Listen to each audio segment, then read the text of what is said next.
Hate, he said, was in my heart.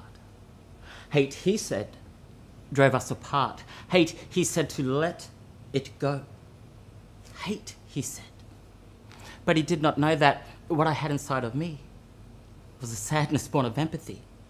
That because I did not celebrate, it did not mean I was full of hate. I asked him to just try and see through my eyes the tragedy of dispossession, of the pain, the hurt, of the red of blood that stained this earth. I mourn for the lives that were lost. I mourn for what this country cost. I mourn for how we came to be, for the end does not justify the means. It's in the past, he said, move on. Why? Mourn for something so long gone. I looked at him and I came to say, do you think we should forget about Anzac Day? It's not the same, was his retort. I said, wait a minute, give it some thought.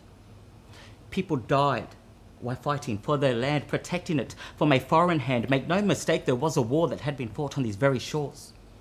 A war that didn't always discriminate whether elderly or infants could meet the same fate as those who fought to protect them so, and that's why we should never let go.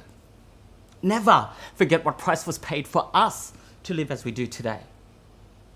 He looked at me quite seriously, said he celebrates because we're free. He celebrates our democracy and everything great in this country. I said, that's fine, I get that, that's clear, just please don't forget how we got here. Just take a moment to think it through, what price was paid for me and you to live in this country as we do. Don't take for granted the sacrifice both of land and of life. We need to remember all who died, not let their memories be swept aside. You got an apology, he said. It talked about loss, it mentioned the dead. What more do you want? He asked of me. And so I replied, in the hope he would see. We have a day for Australia, the Queen, for New Year's and Christmas and all those between, like Labour and Easter, the Anzac Parade, and just what the hell is Boxing Day? There's even a day that we have for the shows, but nothing that speaks of my people's woes. A national day to acknowledge the cause, to acknowledge all that has happened before, and I don't mean NAIDOC, I mean something more, where the whole nation stops, like it does for a horse. A day, is that too much to ask, to remind us don't ignore the past? He processed my words and looked at the ground.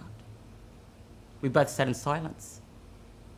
Then there was this sound, a sound that seemed like heaven to me, a sound of two words that said, I agree.